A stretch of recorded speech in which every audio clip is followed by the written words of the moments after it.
करेंगे बल तथा गति के नियम, दूसरे चैप्टर के कुछ पॉइंट्स जो बचे थे उसको। ये मेरा इस चैप्टर का दूसरा लेक्चर है।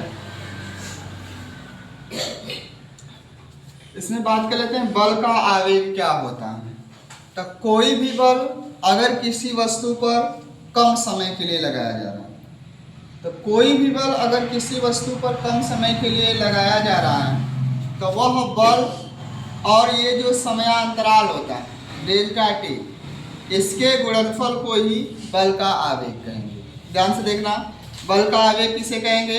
अगर कोई भी बल किसी वस्तु पर कम समय के लिए लगाया जा रहा है तो वह बल और ये जो समयांतराल होता है इसके गुणनफल को ही हम लोग बल का आवेग कहेंगे। मात्रक के बारे में थोड़ा जानकारी ले लेते हैं। इसका मात्रक क्या होता है? तो बल का मात्रक न्यूटन होता है और समय का मात्रक क्या होता है? सेकेंड होता है। तो मात्रक किसका हो जाएगा? Newton into second. राशि के बारे में बात कर लेते हैं। ये राशि कौन सी होती है? तो यह एक सदिश राशि है। कौन सी राशि है? सदिश राशि।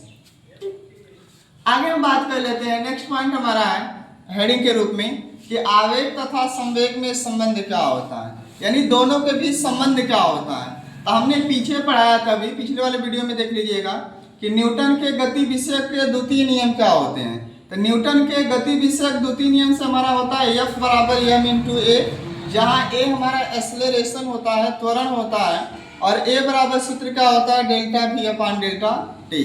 तो ए बराबर जो हमारा डेल्टा v अपान डेल्टा टी हो गया, ये मान यहाँ पर रखेंगे तो F बराबर m डेल्टा v अपान डेल्टा टी हो जाएगा। इसको हम मान लेंगे समीकरण नंबर 1। अभी मैंने पढ़ा है कि जो आवेग होता है I, इसके बराबर होता है F इंटू डेल्टा टी, इसके बराबर होता है F इंटू डेल्टा टी। तो F बराबर क्या होगा? डेल्टा टी को इधर भेज देंगे तो इधर गुणा के रूप में इधर आएगा तो भाग के रूप में हो जाएगा, यानी F बराबर हो जाएगा I अपान डेल्टा टी। ये मेरा हो जाएगा समीकरण नंबर 2। अब समीकरण 1 और समीकरण 2 दोनों से तुलना कर लेते हैं। तो तुलना करने पर हमने क्या देखा कि ये LHS साइड बराबर है। तो जब LHS साइड बराबर है तो इसका RHS साइड भी बराबर होगा। तो ये मेरा हो क्या जाएगा? m डेल्टा v अपान डेल्टा टी इक्वल में हो जाएगा I upon delta T. Delta T से डेल्टा टी हमारा कट जाएगा तो m इंटू डेल्टा v बराबर क्या होगा? I होगा।